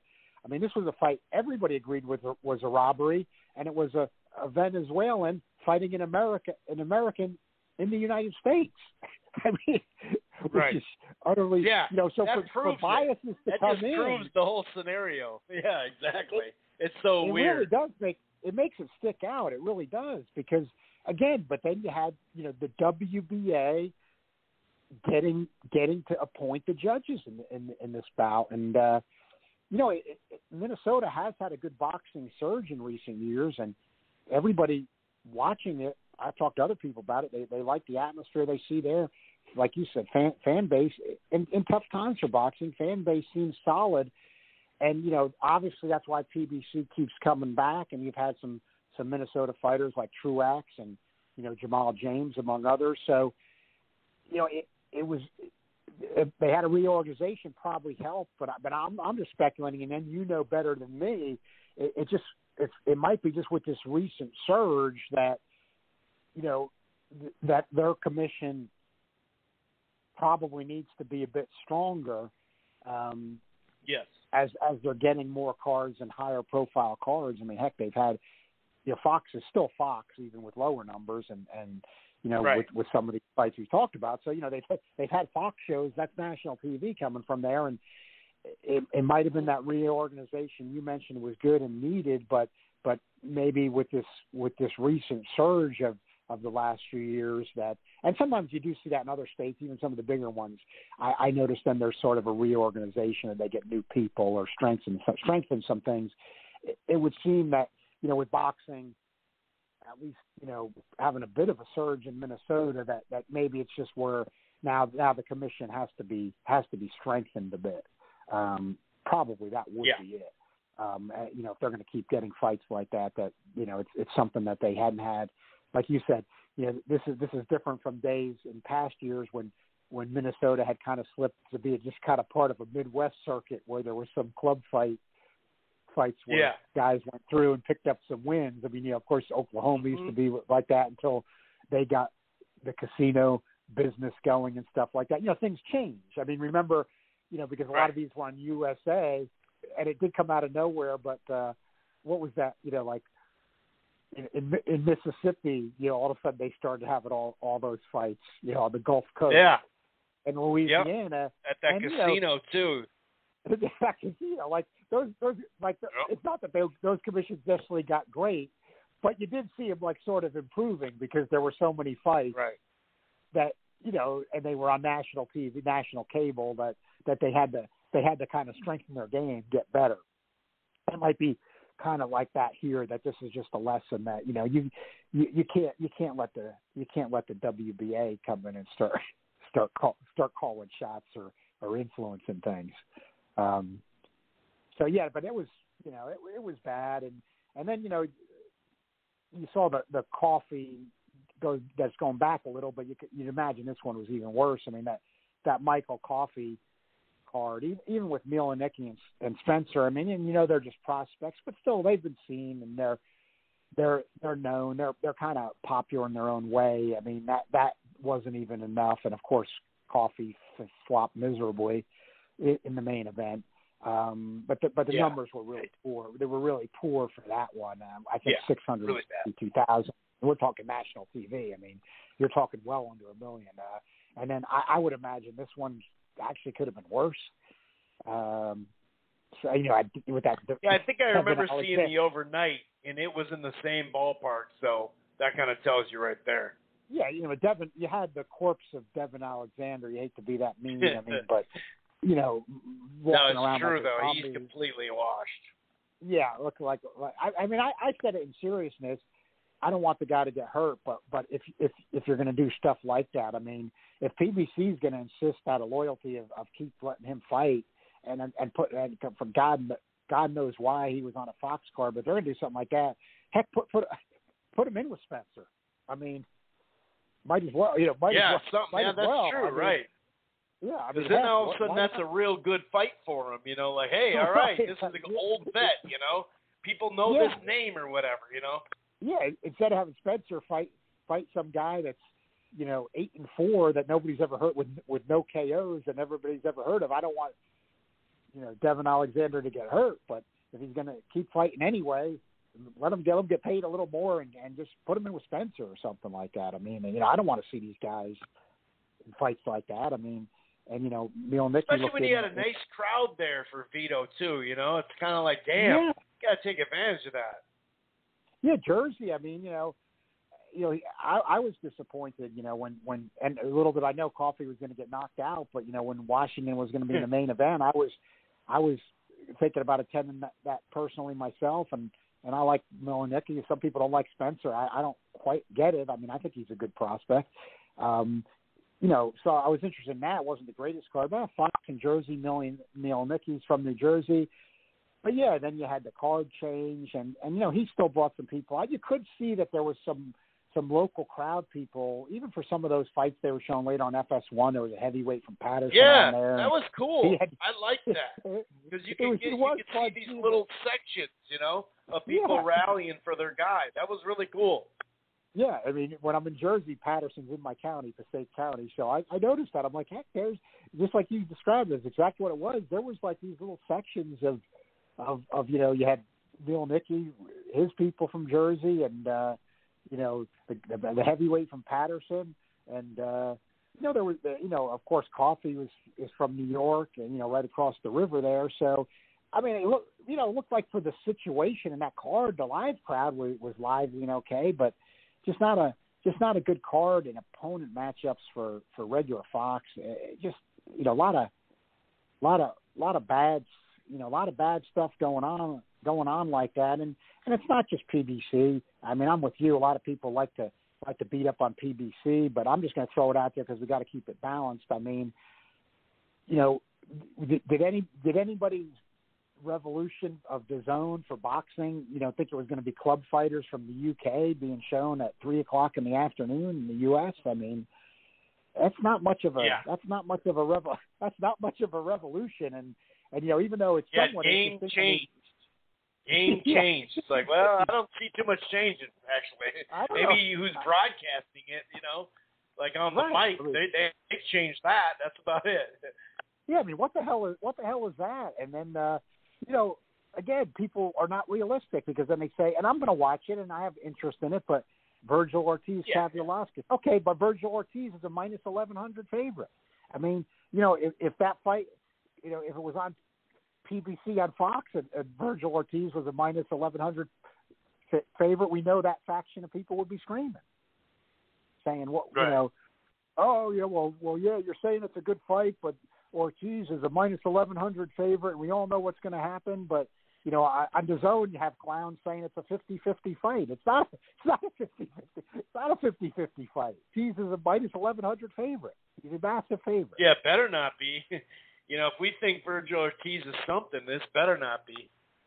Yeah, and then Top Rank talked about, because, last summer was the pandemic, and they were kind of the first to get back on there, and ESPN has shown over the years when they've gotten back into boxing that they want to run some stuff in the summer. But Top Rank was supposed to have this big summer on ESPN. Nothing happened. It's August 10th. I mean, we've got Franco Maloney 3. That's the big summer on ESPN. I mean, what happened? We got to look at these things, all these promotional entities. I mean, there was supposed to be a big, ESPN and Top Rank are going to run this boxing all summer on ESPN. What happened? It's August 10th. So some states have kids back in school. Bob. Yeah, you're right. Bob, they do. Summer's up. Bob. Summer's up. I don't like school starting that early. I'm a traditionalist like that. But I mean, in Jersey, we started the day after Labor Day. But Bob, summer's over for some kids. And you got Franco Maloney 3 on. I mean, NFL's preseason started and the regular season's going to be coming. I mean, what happened? So, it's not. You like to look for some positives, but it's fallen into a lot of bad business as usual, because Showtime's had the best schedule, and I've liked that. But look, I've just got to say it because I feel it's the truth. I mean, I think over those decades, even though there was a lot of great fights and moments, I think overall for the sport of boxing, I don't think the premium cable model was good for boxing. Because it's just available to less viewers. Yeah, definitely. So because it shrunk the exposure quickly. Yeah, that's what concerns me, is that I'm looking at it. I'm like, yeah, I agree with everybody else, and I'm looking forward to Saturday night. Rigo Diaz, Casimero. We got Gary Antonio Russell, taking on Rodriguez. I mean, I'm looking forward to that stuff. But we're back. I get Showtime, but we're back to the premium cable stuff. I mean, and the Zone is kind of like that on a stream without the other programming, and now Hearn's USA operation seems to have shriveled up to nothing, and so he's just running. I'm not seeing that 120 mil. I don't know. Maybe I'm not. I don't have my protractor. I wasn't great in math and geometry and algebra and all that. But I'm not seeing $120 million of product here for the Matchroom USA. No, I mean the Zone big bucks, which we agree. I mean the Zone big bucks is Canelo, and that's why I think he floated back. Look, you can't. And Canelo, I agree. I mean, and I like Canelo, and I think in this modern era, when you look at his opponents, this is what the modern era has become. I think you do make a good argument, and it's the truth that he has fought better opponents than anybody else. That's just the way boxing's done. But with that understood, the part about Canelo, this is the part that other people don't even care about, but that disappoints me a little. Look, the guy, boxing's the most dangerous sport. He's got the right to take care of himself money-wise, and he should.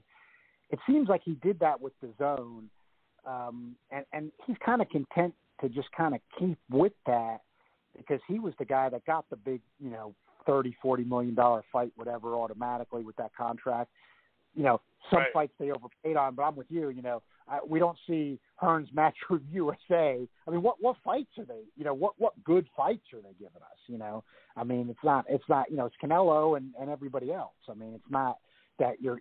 Maybe some fights people kind of like, but not great matchups where people are like, I got to see this again outside of Canelo.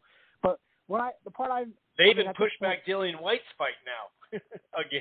Yeah, and we don't even know the opponent. It's bad. U.S. debut. I mean, we heard bad opponents keep getting floated, and now he still hasn't made his U.S. debut. But what I look at with the Canelo is what I kind of don't get is, and I've come to the conclusion now that he just doesn't care, which has disappointed me as an American.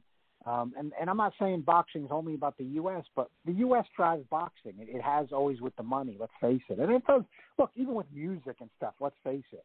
Acts from the U.K. want to come over here. These are just facts. I mean, people in the U.K. are going to tell you that, who are being honest. Musicians are going to tell you that. I mean, it's just the way it is. It's just a bigger market. So what I'm getting to with the Canelo disappointment is, we know he spends a lot of time in the U.S.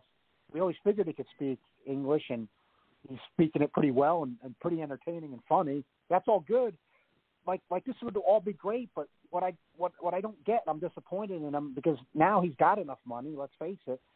I mean, even though he's taking big risks, like he doesn't want to become a U.S. star. I don't get that.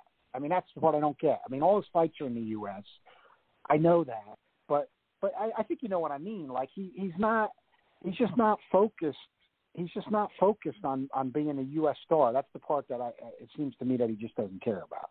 You know, he gets his payday from DAZN now, and you know he's taking some interesting fights, and I like. He's one of my favorite guys to watch fight, and I like the guy. I think overall he's good for boxing with his. Oh yeah, 100%. Yeah, I mean, you know, I really like the guy, but I'm just saying that kind of out of a little disappointment because you know nobody lasts forever, and you know he's getting into his 30s now, and you know. I mean, that's where I thought he was getting that with where this. That's where I thought they talked undisputed and all that, but I thought really it was the K plant for the PFBC and the U.S. exposure, and now maybe we're revisiting it, but he just doesn't. I mean, I get this feeling like he's not as focused on that as a guy at his point of his career should be. Yeah, because I mean, you know, the undisputed thing is a seller. A big thing that does get people's attention. Just a marketing thing. Regardless, casuals especially. And then, you know, of course, Golden Boy has to have some of the blame the last few years, but they're not in it anymore.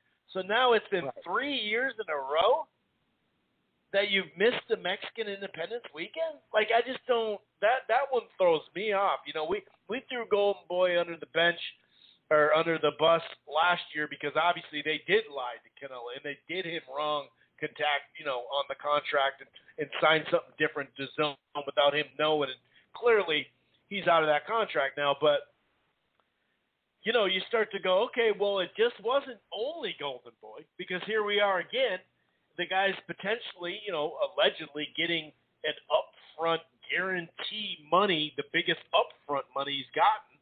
And then at the closing seconds, he starts to go sideways with it. It's like, well, hold on. You were so worried about fighting on that date. Now you're not even fighting on the date in general. What are you going to – 7 weeks out, you're going to start bringing up, you know, late stuff in the deal. It just seems really weird.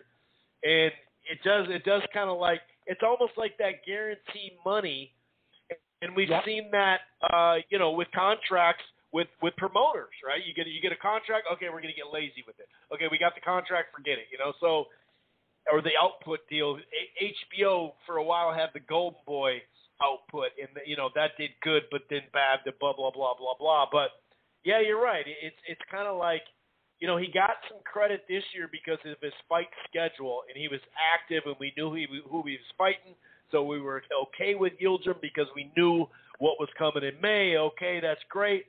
And he's the one who told us he wanted to fight in September, you know. And you're right; it is kind of like it's almost like that guaranteed money kind of just, in a sense, spoiled him, and so he's thought he could get away with everything, even though he was given A-side treatment. He still tried to push it a little more, and clearly it's screwed up because now he's not even fighting on the Mexican Independence weekend, and that's his 2 weekends. That's his 2 weeks throughout the year. You know, he gets those. And he earned them. Now, no one's saying he didn't earn them. He definitely earned them. But now it's like, well, dude, we could have scheduled something else around that time then. Yeah, I mean, exactly. Like, you know, there was a lot of evidence, and I think that's why the contract did end up getting thrown out. I mean, you know, Canelo's kind of argument against Golden Boy was, you know, you're taking, I think it was $5 million. You know, you're taking $5 million. And even though I'm getting a lot, you know, you're getting me pinned down to these fights on DAZN because you want to get $5 million because you're struggling, but it doesn't help me. And then he gets the deal broken, and Golden Boy's out, and then he's got Hearn putting him on DAZN, you know, for a few more fights. And I think that was just what you're saying. It's that, you know, he was able to circle back, you know, cut Golden Boy's $5 million out, and then DAZN taking a little bit of a disc probably on that, paying him close to what they were paying him, but maybe a little bit less. That's why they were happy to get out of the deal. And, you know, that's more than he was going to get from anybody else. And he just didn't care about his exposure. And it's about it is prize fighting, and it's the most dangerous sport. You got to take care of yourself. But, there is a point, it would only be a couple of guys you could talk about in boxing like that, and it would be like Canelo, Fury, Wilder, Joshua, because you can't really talk about anybody else like that with the danger, and they've got to pay trainers and taxes. But that these are guys that have made so much in the course of their career that you're not being callous or unsympathetic to say, well, maybe do you want to now still make the big money, but think about other considerations along with that, like, what your legacy is going to be, or like that's what I'm looking at, or, maybe you wanted to become a big mainstream star in the U.S. And I'm saying, sure, he spends so much time there. I mean, apparently, I've always understood he spends a lot of time in San Diego, and all his fights are in the U.S., and he's now proven he can speak good English, figured he could. I thought that would be for a Canelo. And he still was getting paid huge. It's not like they were shortchanged, I mean, the guy's getting a alleged career high, Yeah, I thought he'd want to, kind of one of the cappers of his career, you'd think would want to be a big U.S. legacy. Because let's face it, if it was one or two guys, no big deal, went to the U.K. market and stuff. But there really can't be any dispute. He's fighting an awful lot of British guys. I mean, and he's working with Eddie Hearn. And John Ryder's just sitting there on deck if this Caleb Plant thing doesn't come through. And I'm not looking for Canelo to not I'm not looking forward to watching Canelo take out John Ryder in 3 rounds, which I'll make that call now. I don't need that. I mean, I don't know. Even if it's on my DAZN, I don't know if I need that. It's getting to the point where I don't know if I need that on my DAZN anymore. Yeah, it'll be interesting to see if they can get that fight going for November. Hopefully they can, so they can get some NFL college football exposure for Canelo, and like you said, and cross him over even more. And it's only going to help his bottom line, because now in this new arrangement he has, he can actually get more money from his live gate too. So I mean, it's a great deal for him. But let's hope that they can get that done. Anything else from the weekend that you want to talk about before we get into this Rigondeaux Casimero fight, which I'm really looking forward to? Just go over the action. You covered it, but briefly going into some of it. I mean, I enjoy watching Babbitt. That part I do like on a Saturday afternoon, getting him. I think, heck, if there's a guy that would be a good guy to me for Hearn to bring in to the U.S., but I don't know how much there's going to be left in Matchroom USA. It just looks like now that the zone's in the UK that they'll eventually be letting that shrivel. Looks like where that's headed, because Babbitt, he's entertaining. I think some people underestimate him a bit. He has some amateur pedigree, and I think he's focused on entertaining, which I love. I like his whole attitude. But what I'm saying is, it doesn't mean he's necessarily going to beat him, but I think when he gets more formidable opposition, he'll tighten things up a bit. It doesn't mean he's necessarily going to win, but the punch rate's real. I mean, that's where you can look at CompuBox stats sometimes. I mean, he lands. I mean, he lands more than heavyweights throw. It's one of those kind of things, and even though he's not big for a heavyweight, when you get those kind of discrepancies, you're going to beat some guys. You're going to beat some guys with a low work rate and stuff. So I like watching the guy. I think he's interesting. And I did think Galahad looked good. He's had 2 fights in a row where he looked real good, where you don't notice it really, but his punches are obviously stinging and busting up people. We got Barrero to quit in the corner after landing a lot of stinging punches over a period of rounds, and then he busted up Dickens. But he had already knocked out Dickens some years ago. People get too caught up with, well, that was at 122, and so what? I say it's 4 pounds difference. So what? Just saying that, and then say, well, Dickens, he did slip into the ratings. Transnational. They beat Walsh, who had kind of snuck into the back end of the ratings, but he was an older featherweight, British fighter, and then he beat he had beat Wood, who just had the big win over Can Zhu, the upset. But he was basically just a British fighter before that. wasn't a legit top 10 guy. So just saying that. I think when you talk about matchups, I see people now saying, well, we got to look at Galahad because of who he's fought, being better than Navarrete or a real threat. No, to me, you're going too far.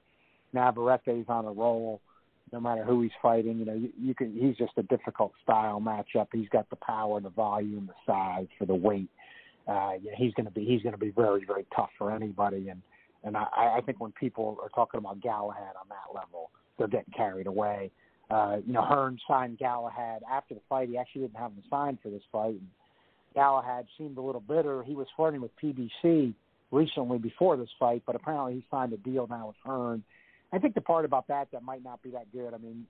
The UK fans might want to see it, but I am going to say for US fans, especially if Warrington does beat Lara in that rematch, I don't think he's gonna, but let's say he does. I think he's even favored. I don't get it, but I think he's favored. Him Wood and Galahad having a British round robin and throwing a bunch of alphabet belts in it.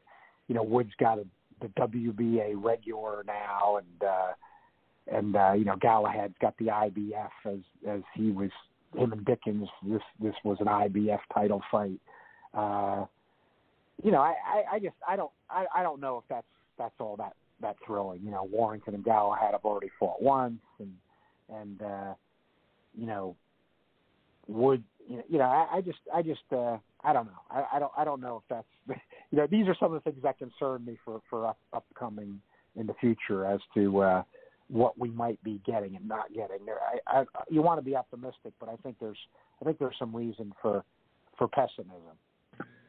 Yeah, no doubt about it. It is kind of funny. Like, this should be the real title, and this, neither of them probably should be the real title. So why don't we just have somebody fight that's step up, and then we can make a title. How about that? You know what I mean? Like, instead of this bickering back and forth about interim and vacant and 4 titles and yada yada yada. It's crazy. It's absolutely crazy. Absolutely crazy. It is. Well, now they got this in October. They're going to have some sort of special meeting. And a couple of years ago, remember the WBA said we're going to tidy up our household. And now they're saying they're going to do it again. It's like, man, that thing is way more out of control than it was even 4 or 5 years ago as far as the number of titles. So it's going to take them a long time to rope it all in. Maybe they'll have a big tournament and try to make it up for everybody, and then 2 years later go right back to what they're doing. So I'll believe it when I see it. Yeah, and some of the fans already don't get it, and it's only been a couple of days. They're saying we need to be done with the WBA, and then after what happens with Spence today, the same fans are all concerned and clutching their pearls about, well, Pacquiao had this WBA belt, and then they took it away from him, and Ugas got it. Now, are they going to be fighting for this WBA belt on the 21st, and shouldn't Pacquiao have it instead of Ugas? They fall right into you shouldn't just be ignoring this nonsense. And even PBC should be knowing better after the debacle Saturday night and saying, do we really need to make this WBA title the centerpiece of this Pacquiao-Ugas fight? Let's face it, Pacquiao is a legitimate all-time great and legend. Let's not cheap it up. If Pacquiao needs the WBA, the plastic WBA belt at this point in his career at 42, it's insanity. Why would you care? Why would you care? Keith Heidick even tweeted out and said that. Why the hell would anybody care? And at least he was speaking out on it. Part of regular boxing media, and he's been a newspaper writer. Because fans today already, as soon as the Spence thing happened, they were wringing their hands about Pacquiao and the WBA belt, and Ugas has got it now, and I'm just like, what are you people thinking about? Yep. And then, like we said a couple weeks ago, when Jojo Diaz won the interim, where they have 3 belts in the WBC, barely anything from that. So it's like, why don't we just join together and say, screw this, and not get this little tit for tat? But you're right. It's really just how big of a name is, or whatever entity you dislike or like, or it's It's just the same old, man. It's crazy sometimes. Let's get into. We got about. This is a little shorter show tonight. My mom's in town, so I'm trying to get as much mom time as I can. So we got about 21 minutes left of the live show. Let's jump right into Rigondeaux and Casimero. Style-wise, this is kind of an interesting matchup. Casimero, he has this awkward style where he can bounce on the outside and use footwork, and at times look like he can really get away from punches and look defensively sound in an awkward way, I guess I would put it. But then also he can be very aggressive, and his defense will fail him. He just had an up and down career that it's slowly but surely he's kind of developed into a fighter that on the hardcore fight level people really like. A lot of it I think is the aggressiveness, and in some of these one punch, bam, the fight's TKO or over. Of late he's kind of been doing that. To Rigo, Rigo has a style that a lot of people didn't like. There was many of writers and editors that titled their take on the fight, their result article when it came to that Nonito Donaire fight with Rigondeaux, and he may have not punched him a bunch of times, but every single time he did, you could tell he was stinging Nonito. But how do you see this one play out? Obviously, Rigondeaux doesn't move as much now. It kind of plays out a little bit like Erislandy Lara. I know they're both Cuban. I know that's pretty lazy of me to go that way, but we don't see him move as much. I kind of feel like the first couple rounds are going to be weird and awkward and kind of slow, because I think Casimero will be kind of worried about those counters, and one shot, really pretty solid punch, especially at this weight now again. He's back at a weight where he's really good at, Rigo. How do you see this one going? I mean, is Father Time finally going to catch all the way up to Rigondeaux, or is this just going to be a more entertaining fight that he's going to be the more accurate fighter, the accurate puncher? Yeah, as you know, Chris, I never cop out, but I'm still, as we're a couple days before the fight on this one, I'm still undecided, and the odds are relatively close. So, initially I was leaning towards Casimero, but as the fight gets closer, I've been leaning a little bit towards Rigondeaux, and I'm still waffling a bit. I think you've got it right. I mean, Rigondeaux is not quite moving like he was, and I agree. I think too many people do lazy comparisons. You don't want to, but I agree with you that Lara is kind of like Rigondeaux, but I'm going to then take some other guys that I think have some of this aspect in them. There's some guys that just can't punch, and there's some guys that fight in an unaggressive, cautious style. I mean, I think that's like Lara. I think that's Rigondeaux. I think that's Billy Joe Sanders, and even Caleb Plant. In other words, these are guys that I actually think they possess more power than people realize, but they're just not looking for knockouts, and they don't want to fight aggressively. But the difference, for like a Paulie Malignaggi, and there's others, just can't punch. These guys are not like that. These guys, kind of by choice and style. But that matters because they can't pop you, they can't hurt you, and that's where I think Rigondeaux and Lara are similar. I think Billy Joe Saunders could do that too when he wanted to. I think Plant can do it. Now those guys all do it with their straight left. With Plant, it's the left hook. That's the difference. He has a different. He has a totally different style like that. But I do think with his left hook, he can hurt you with that when he wants to, and he wants to commit to it. But most of the time, he just wants to box, and he's not looking at all for knockouts. So I think Rigondeaux, now he is sitting down on that a little more, just like Lara is in the older age. Yeah, maybe they just can't move as much. That does make for more entertainment, but he's still got boxing skill. I've been impressed, like you had mentioned, in recent fights with Casimero as a power puncher. That looks for real to me, but I think even though Rigondeaux's at the advanced age, and people can overrate these size things. This is one that it might matter. Like, Rigondeaux's proven he can make bantamweight again like Donaire did, and credit to both of them because that's rare, but here within a couple years, we've got both of them pulling it off.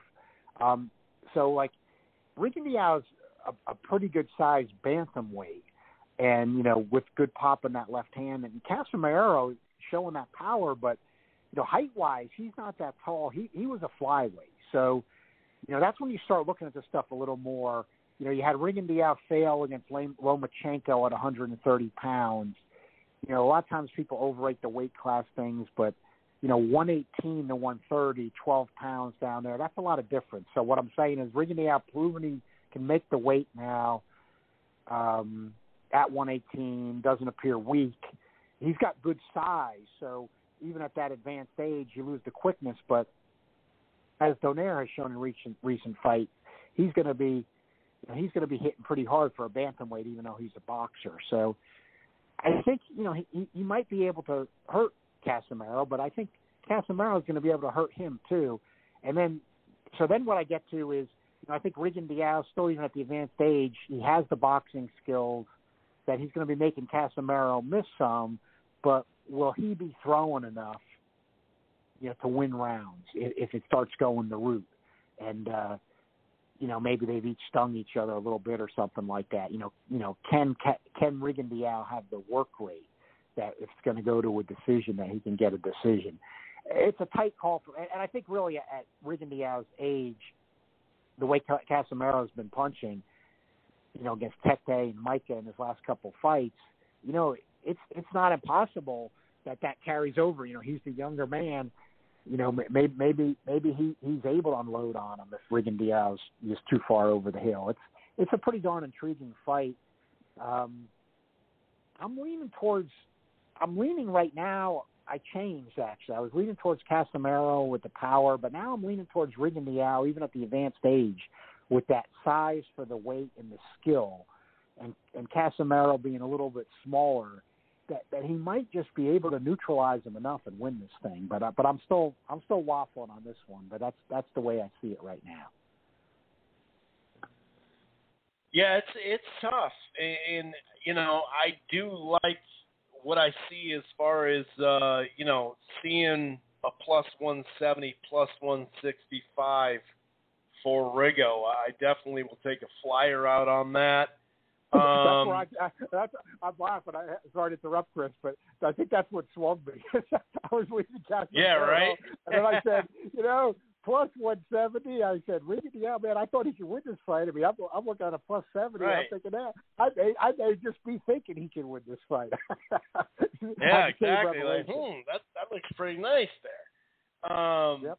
Well, who do you think will win the Franco Maloney 3, and then can Kavaliauskas, beyond a power shot, do much to Virgil Ortiz? His last fight, it wasn't his best performance, and I think, to your point, on paper he should cleanly win, like you mentioned, the odds and whatnot.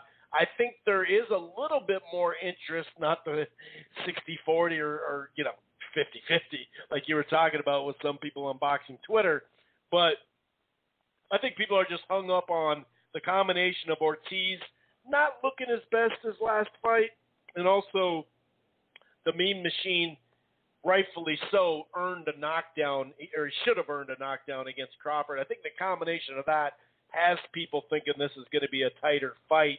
How do you think Ortiz is going to handle this, and what do you think about the Franco Maloney? And then also, like you said, the co-feature on Showtime is pretty interesting too for a young fighter.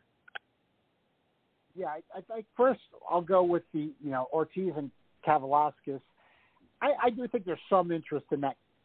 When a lot of times in these step-up fights, quote unquote step-up fights, what's annoying as a fan is, the promoters are pretty careful to pick opponents that don't have power. I mean, Kavaliauskas does have power. That's what I like at least about this fight.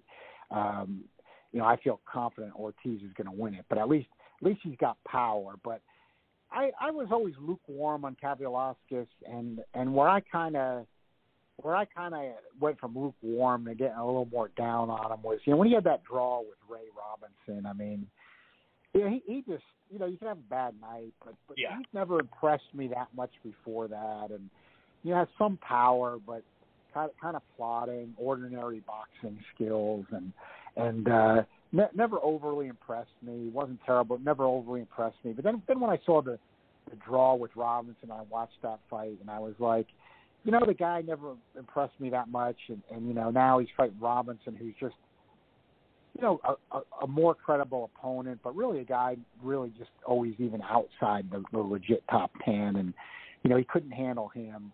And then Crawford stopped him. It was a legit knockdown, I agree, but, Crawford stepped it up and got him out of there. I agree, too. Ortiz has not looked as good to me the last couple fights, but, he did have some decent opponents before that for what stage he was at, where he looked real good. Right. So I think he can recapture that. I mean, for whatever reason, he didn't look quite as good. Some of these guys might just not be enough of a threat to him at this point. So, maybe with Cavialasquez, because he has some power, that's gonna sharpen his game a little bit. I think Ortiz will stop him. I think this will be a good showcase for him, because I look at it as Cavialasquez is there to get hit, and Ortiz will hit him, and he'll hit him with power. So the part that's interesting is it's not like Ortiz is a defensive specialist. I mean, and Cavialasquez does have some power. I mean, it's possible Cavialasquez could get in a big shot, maybe shake up Ortiz a little before this thing's over. But I just think, he's not going to be defensively elusive or anything like that. And Ortiz is, pretty intense when he's looking for finishes, and I like that. And I think, with Cavialasquez being a guy that's right there, he'll be able to get him out of there. And then the Maloney-Franco, in the sense of odds, even though that's the third time they're fighting, it's a tight one to me. The odds reflect it, and I agree. It's like the Rigondeaux and Casimero, just in the sense that it's a tight one to call, and the odds reflect that. I do have, but on this one, I've got my theory figured out as to what I think is going to happen. It doesn't mean I'm going to be right. Franco is an underdog at this point. He pulled the upset in the first fight. I did call that one. I thought he'd be able to repeat, and then we saw what happened, the controversy in the second fight. But I think, to some degree, I think the controversy in the second fight was a hair overblown. Because, let me just say this is where I saw it. You look at that replay. Yeah, people were saying they were pretty sure that wasn't from that butt. But when you looked at it, you couldn't tell 100%. And then here's the other part about it. Let's say if it wasn't from the butt, we know what we've got, what's called the thumbless gloves, but there's still a thumb part that can, get into the eye, and they don't call it. So, and apparently that's the rule book now. So what I'm saying is, if that wasn't from that butt, Maloney stuck part of a thumb in his eye when he was jabbing him. And he was jabbing him good. Let me not take anything away from Maloney. But it was extremely early. So what I'm just sort of saying here is, let's say you're a Maloney fan watching that. You're really advocating that because just at the outset of the fight, he got a part of a thumb of the glove into Franco's eye and messed it up bad. That's not a I know they wanted him to get the TKO, but that wasn't a conclusive dominant performance or anything. There probably would have been no rematch then because Arum wants to, market Maloney. He's got him. Franco's with Golden Boy, so, this is the only reason we're getting a rematch is the controversial ending. But I'm just saying, there wouldn't have been a rematch, but to me, that wouldn't have been all that decisive. I know you win by a TKO if a punch is in the eye, even if it's the first round. I get that. But in terms of performance, it wasn't that decisive. I thought Maloney had a really good game plan that he exercised early. He was just, he wanted to work the jab heavy this time.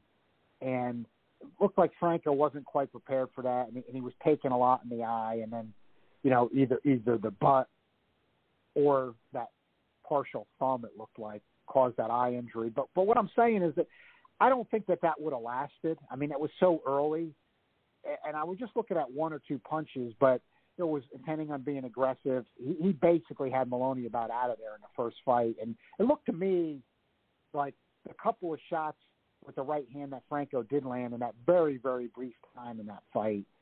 I thought they looked like they were getting to Maloney a little bit. So what I'm going to go on here is I think Maloney, understandably, and if I were him, I would too, he's going to come in with a game plan that he's just going to work that jab, throw a couple of body shots here and there, but mainly just be working that jab, and he's just going to try to box his way to a 12-round decision. And I think Franco is going to just be trying to fight like he did the first fight, but he's got Robert Garcia in his corner, a good corner man, and I think they'll just make the adjustment that, look, we know this guy's going to come out and try to jab us. So I think if the eye's okay and he can withstand that jabbing from Maloney, and to last enough rounds, I think he'll get to him and he'll start battering him again, or maybe even stop him late. He's the underdog, so I'm going with the underdog on that one. But that's the way I see it. I just thought that was a pretty good game plan by Maloney, but my gut watching those first few rounds in that fight was that it was one of those types of things like, when you watch a fight where you're like, yeah, this is pretty good, but he's not going to be able to do this for 12. That's the way I saw it. That's the way I saw it. But now Franco's eye was a mess, a real bad mess, and it hasn't been that long ago. So, that eye's going to have to hold up. I suppose there's a scenario that Maloney going with that game plan again could bust him up, and Franco can't get to him. But I think they'll be ready for that, and I think he'll be able to start battering Maloney around by the second half of the fight and get the upset win in this one. So that's the way I see that one going. And then on the other fight, Gary Antonio Russell, I think Emmanuel Rodriguez, he got robbed in his last fight. I agreed that was a robbery, but he didn't look, but he definitely did more, and I thought he got robbed. And he got blown out by Inoue. And even though it's Inoue, people don't want to hear this stuff with some of these guys that they're favorites. And look, Inoue's an excellent fighter, but I'm not sure some of these victories are going to age all that well. Now, the Donaire one, is aging better because he just came up with the big win, but he's still 38 years old. I mean, that doesn't change, so that's a 38-year-old guy. But, these guys like Payano and Rodriguez, Jamie McDonald's retired, it's like you're not allowed to talk about this stuff with Inoue, but it is a reality. So what I'm just saying here is I think look out for a guy like Gary Antonio Russell, because these are ones to me that become good ones to pick when you want to put a little money down too. Like, in other words, I'm not saying Gary Antonio Russell is necessarily Inoue, but Gary Antonio Russell is a damn good fighter, and all the Russells, they got the pedigree there, the family genes and training, they're all good. And I think this might very well be a showcase for him where he just batters Rodriguez and gets him out of there. So I think look out for Gary Antonio Russell. To me, this is a really good showcase opportunity, and I think he's going to take advantage of it in this one. And just like his brother Gary, Antoine Russell, him at around 140, 147, I think he's the same type of guy. I mean, nobody wants to get in with these guys. I mean, if these guys are given the opportunity, they say, "Oh, who they fought." You give these guys the opportunity, and I think you're going to see. They got a different style than their older brother too. They're trying to get you to the body. They're trying to come to you. Yeah, very. I know it's really funny, and they the same dad trains them, but different styles. And these dudes are aggressive, and they've got power, and they're coming after you, like you said. And I think that both of them. I think whoever, almost anybody that they can get in with outside of the very top, I think these guys are going to shine, and that's why I'm looking forward to hear, because I want people to take notice, and I think that at least Rodriguez being a guy who's been in a way that when Russell does to him what I think he's going to do to him, I think people will take notice. And I think another one, even though he's coming off a disappointing draw in his last fight and a loss before that, I'll just throw in there because I think it's worthy of note. I think Joshua Greer is set up pretty well for the upset possibility. Sure. Against Maloney at bantamweight. Andrew Maloney. I think, he got blown out by Inoue in his last fight. He has lost to Rodriguez. Greer has had some disappointment recently, but I think since Top, when you saw him on Showbox and then getting signed by Top Rank, I think this guy wants to be a star. He wants to shine. Not that everybody doesn't, but I think this guy really wants it. I just think he's been looking for the opportunity. It was rumored a while back he was going to fight Maloney, and then they ended up fighting other people. So, this fight's been on Greer's radar screen for a long time. It's the one he wanted. He's got to fight his best, obviously. But I think there's a good chance that he pulls the upset Saturday night if you're looking for an upset pick. I mean, I'm not going to guarantee it, but I think that's one to look at, because you look at the record, expecting this, I was looking at the record of the Rodriguez guy he fought with that disappointing draw last fight. And if you look deep into that guy's record, he's like 11-5, but it's one of those guys, if you look who he's fought, not so many big names, but a lot of undefeated guys, a lot of close decision losses, that type of a guy. And, I'm like, this guy's really, he truly is one of those guys that's better than his record looked. And the Plania fight that he lost, he got off to a terrible start, but he came on real strong at the end. That's one of those fights that, it's his own fault, but, if there would have been 5 more rounds tacked onto it, it might have turned out differently. Now, that's Joshua Greer's fault, but it had to look. So that's why I'm thinking there might be some upset possibility in the making here. It'll be tough for Greer, but I think he's got the capability of the upset here if he rises to the occasion, and I'm expecting he will, just because I think this is a fight that he's had on his radar screen for a couple of years. I'm with you there. You have yourself a good night. You take it easy. We'll talk to you next week. All right, Chris, have a good time with Mom, and Mom time definitely goes over WBA time. We can never forget that. All right, you take it easy. Have a good one. All right, take care, Chris. Thanks for having me. Yes, sir. And by the way, they have officially ordered that fight. The news just came through. No surprise there. Real quick, just to end the show, not much time. I think Franco at a plus 160, plus 150, plus 170 is worth it. Definitely Rigo. Casimero, has that awkward style. Like I said, he can bounce on the outside. Other times he's charging forward. I think it'll be a slow start, though, much like that Tay fight. I think it'll be a slow start. And Casimero, if he wants to win this fight, he's going to have to avoid headhunting in that one shot. He has these combinations that they're combination punches. He'll throw 4, 5, 6 punches, but it's still like a one shot at a time. Okay, boom, load up on one shot. Boom, load up on one shot. Sometimes he overdoes it, and next thing you know, he's in a bad position defensively and offensively in a sense.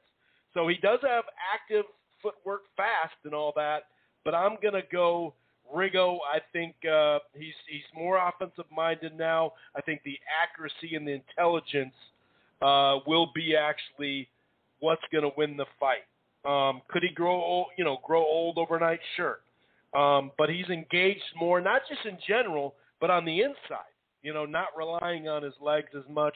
I think the timing and the counter-punching of Rigo is going to come through. I got him beating Casimero, but when he's on his angles offensively and defensively, Casimero, I really like him. He does have his hands down too much.